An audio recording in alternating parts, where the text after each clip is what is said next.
If a machine can record and imitate what you do, you will be replaced by it. A narrative of mass unemployment now grips policymakers. It envisions human workers rendered superfluous by even more powerful software, robots, and predictive analytics. With enough cameras and sensors, this story goes, managers can simulate your data double, a hologram or robot that performs your job just as well at a fraction of your wages. This vision offers stark alternatives: make robots or get replaced by them.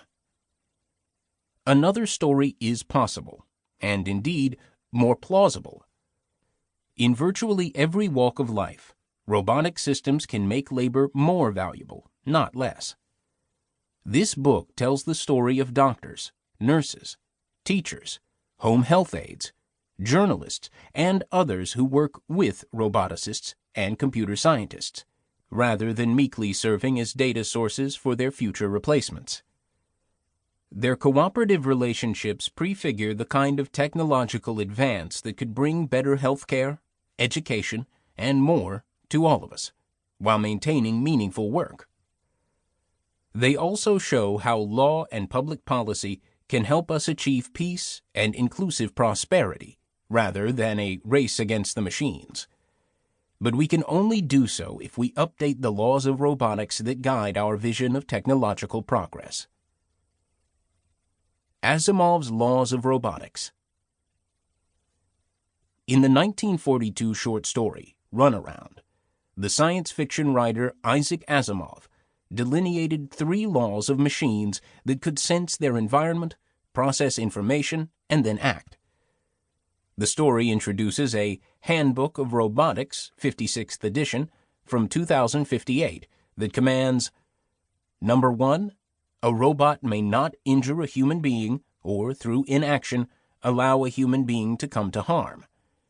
Number 2, a robot must obey the orders given to it by human beings, except where such orders would conflict with the first law. Number 3, a robot must protect its own existence as long as such protection does not conflict with the first or second laws. Asimov's laws of robotics have been enormously influential. They seem clear-cut, but they are not easy to apply. Can an autonomous drone blast a terrorist cell? The first half of the first law, a robot may not injure a human being, seems to forbid such an action.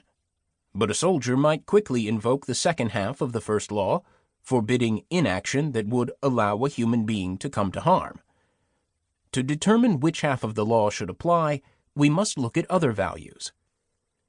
The ambiguities do not stop at the battlefield. Consider, for instance, whether Asimov's laws allow robotic cars. Self-driving vehicles promise to eliminate many thousands of traffic fatalities each year, so the problem may seem easy at first glance. On the other hand, they would also put hundreds of thousands of paid drivers out of work. Does that harm entitle governments to ban or slow down the adoption of self-driving cars?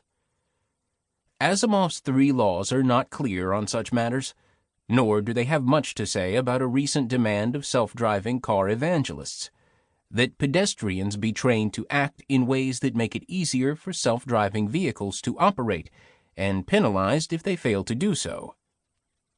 These ambiguities, and many more, are why the statutes, regulations, and court cases affecting robotics and AI in our world are finer-grained than Asimov's laws.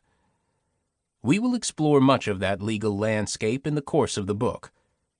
But before doing so, I want to introduce 4 new laws of robotics to animate our explorations ahead. They are directed to the people building robots, not to robots themselves. And although they are more ambiguous than Asimov's, they also better reflect how actual lawmaking is accomplished.